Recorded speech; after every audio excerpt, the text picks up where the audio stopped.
পবিত্র কোরআনের একটি বিশেষ ব্যাপার হচ্ছে আল্লাহ তাআলা যখনই বলেন ইয়া আইয়ুহাল্লাযীনা আমানু, অর্থাৎ হে বিশ্বাসীরা, এর পরপরই তিনি আমাদেরকে কোনো কিছু করতে আদেশ করেন অথবা কোনো কাজ থেকে বিরত থাকতে বলেন। এর মানে হলো আমরা যখন বলি আমরা আল্লাহকে বিশ্বাস করি, আল্লাহ আমাদের বিশ্বাসকে পরীক্ষা করেন। তিনি বলেন তোমরা যদি আসলেই আমার উপর বিশ্বাস এনে থাকো তাহলে তোমরা এই কাজটি করবে অথবা এই কাজটি থেকে বিরত থাকবে। তো আল্লাহ পবিত্র কোরআনে বলেন ইয়া আইয়ুহাল্লাযীনা আমানু ইজতানিবু। এখানে ইজতানিবু শব্দটি ব্যবহার করা হয়েছে, যার মানে তোমরা দূরে থাকো। ইজতানিবু শব্দটির গুরুত্ব আমরা বুঝতে পারবো যদি আমরা লক্ষ্য করি যে আল্লাহ তাআলা আমাদেরকে যখন মদ্যপান এবং জুয়া খেলা থেকে বিরত থাকতে বলেছেন সেখানেও আল্লাহ ইজতানিবু শব্দটি ব্যবহার করেছেন। অতএব আমরা বুঝতে পারি এই আয়াতে আমাদেরকে যেই কাজ থেকে দূরে থাকতে বলা হবে তা মদ্যপান এবং জুয়া খেলার পর্যায়েরই একটি গুরুতর অপরাধ। তো তিনি কি বললেন? কাসীরাম মিনায-যন, মানুষের ব্যাপারে সন্দেহ করা থেকে বিরত থাকো। আমার মনে হয় উনি এই কাজ করেন, ওই কাজ করেন, আমার মনে হয় ও ঘুষ খায়, উনি শুনেছি খুব বদরাগী।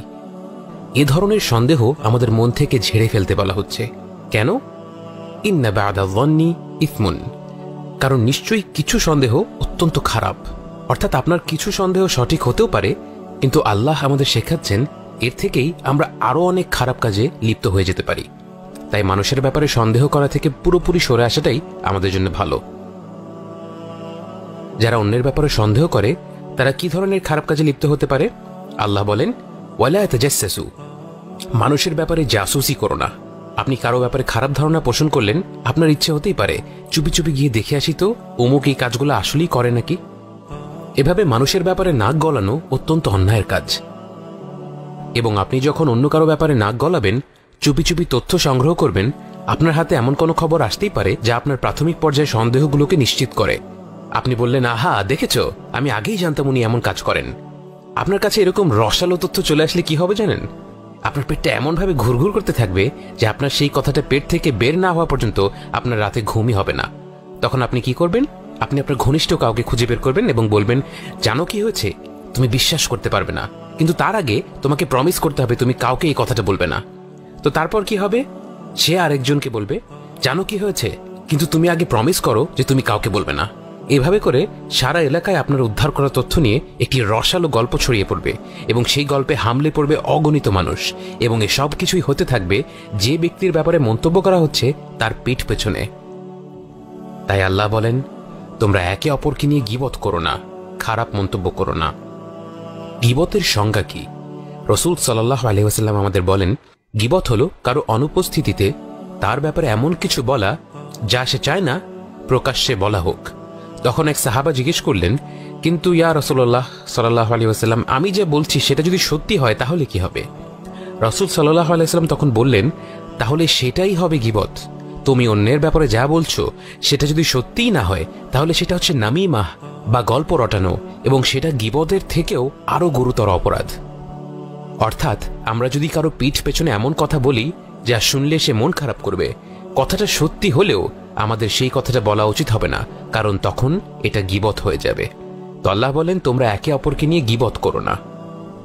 এবং এরপর আমাদের সামনে উদাহরণস্বরূপ একটি দৃশ্য তুলে ধরা হয়, এবং একটা জিনিস বলে রাখা ভালো যে এই দৃশ্যটি পুরো কোরআনের মধ্যে সবচেয়ে ভয়ঙ্কর বিভৎস রকম দৃশ্যগুলির একটি। তিনি আমাদের বলেন আইয়ুহিব্বু আহাদুকুম, তোমাদের মধ্যে কি কেউ চাইবে, এবং এখানে ইউহিব্বু বলা হয়েছে, অর্থাৎ তোমাদের মধ্যে কি কেউ পছন্দ করবে, ভালোবাসবে। কি ভালোবাসবে? আইয়াকুলা লাহমান আখিহি মাইতান, তোমাদের ভাইয়ের মাংস খেতে যে কিনা মৃত। কথাটি শুনলেই মনে একটা বড় ধরনের ধাক্কা লাগে। আল্লাহ বলছেন তোমাদের মধ্যে কেউ কি চাইবে তার ভাইয়ের মাংস খেতে?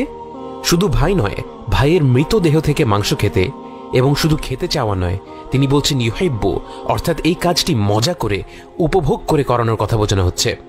তোমরা কেউ কি চাইবে এমন একটি কাজ আনন্দ নিয়ে মজা করে করতে? এবং আল্লাহ নিজেই এর উত্তর দেন ফাকারিহতুমু, তোমরা সেটা ঘৃণা করবে।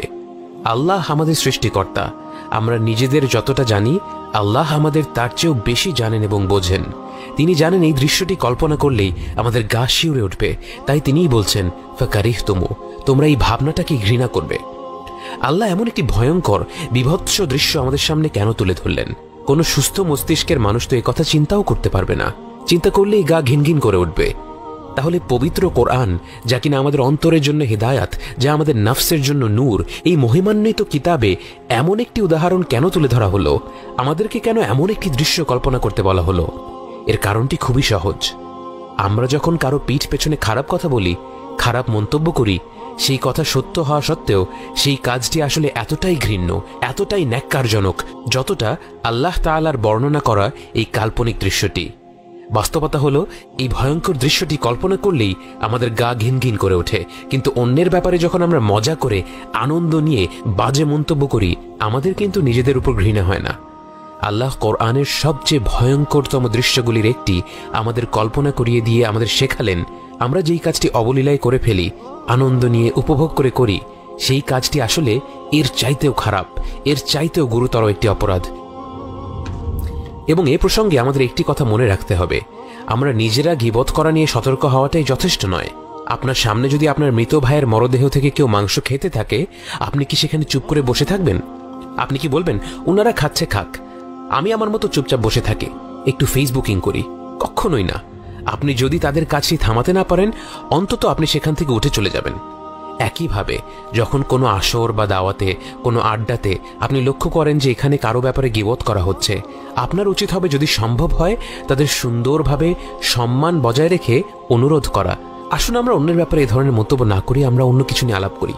বা আপনি হয়তো নিজে থেকেই গল্পের বিষয়বস্তু বদলে দিতে পারেন।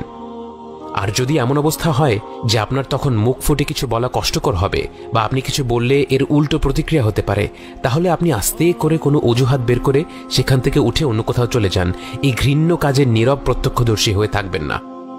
এবং আল্লাহ বলেন, ওয়াত্তাকুল্লাহ, এবং আল্লাহকে ভয় করো। একমাত্র আল্লাহর স্মরণই আমাদের এই কাজ থেকে দূরে রাখতে পারে।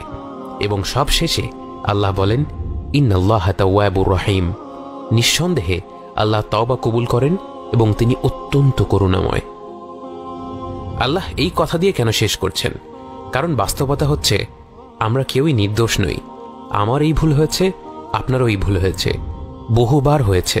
এই কথা দিয়ে শেষ করার উদ্দেশ্য হলো, আমরা যখন আল্লাহর তুলে ধরা উদাহরণ নিয়ে চিন্তা করে গীবতের গুরুত্ব উপলব্ধি করি, যখন আমরা আমাদের জীবনে কতবার গীবত করেছি সেই কথা ভাবি, ভেবে ভেবে যখন আমাদের চোখে পানি চলে আসে, তখন যেন কেউ আমাদের মাথায় হাত বুলিয়ে আদর করে অত্যন্ত মমতার সাথে আশ্বাস দেয়, চিন্তা করো না, তোমার রব তো নিষ্ঠুর নন, তিনি অত্যন্ত দয়ালু, অকল্পনীয় রকম ক্ষমাশীল, অতএব এই কাজটি থেকে ফিরে এসো এবং তারই কথা ভেবে এখন থেকে এই কাজটি থেকে দূরে থাকো।